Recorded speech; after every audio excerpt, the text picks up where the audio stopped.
Tu vas savoir si ce que tu as imaginé pour le retour du père est exact. Extrait 4. Il n'avait plus que 30 000 pour arriver à sa maison et il se réjouissait déjà du plaisir de voir ses enfants.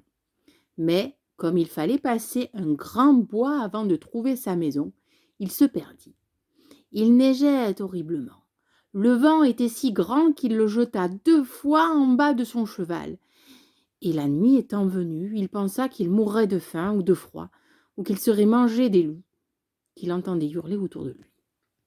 Tout d'un coup, en regardant au bout d'une longue allée d'arbres, il vit une grande lumière, mais qui paraissait bien éloignée. Il marcha de ce côté-là et vit que cette lumière sortait d'un grand palais qui était tout illuminé. Le marchand remercia Dieu du secours qu'il lui envoyait et se hâta d'arriver à ce château. Mais il fut bien surpris de ne trouver personne dans les cours. Son cheval, qui le suivait, voyant une grande écurie ouverte, entra dedans, et ayant trouvé du foin et de l'avoine, le pauvre animal qui mourait de faim se jeta dessus avec beaucoup d'avidité. Le marchand l'attacha dans l'écurie et marcha vers la maison, où il ne trouva personne.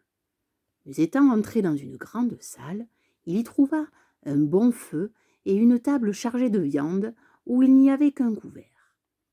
Comme la pluie et la neige l'avaient mouillé jusqu'aux os, il s'approcha du feu pour se sécher et disait en lui-même : « Le maître de la maison ou ses domestiques me pardonneront la liberté que j'ai prise, et sans doute ils viendront bientôt. » Il attendit pendant un temps considérable, mais 11 heures ayant sonné, sans qu'il vît personne, il ne put résister à la faim et prit un poulet qu'il mangea en 2 bouchées et en tremblant.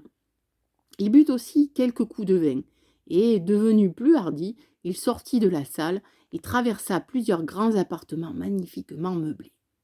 À la fin, il trouva une chambre, où il y avait un bon lit, et comme il était minuit passé, et qu'il était là, il prit le parti de fermer la porte et de se coucher. Il était 10 heures du matin quand il se leva le lendemain, et il fut bien surpris de trouver un habit fort propre à la place du sien, qui était tout gâté.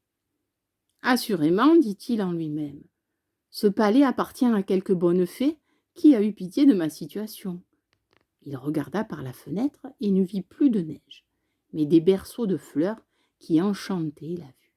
Il rentra dans la grande salle où il avait soupé la veille et vit une petite table où il y avait du chocolat. « Je vous remercie, madame la fée, dit-il tout haut, d'avoir eu la bonté de penser à mon déjeuner. » Le bonhomme, après avoir pris son chocolat, sortit pour aller chercher son cheval. Et comme il passait sous un berceau de roses, il se souvint que la belle lui en avait demandé et cueillit une branche où il y en avait plusieurs.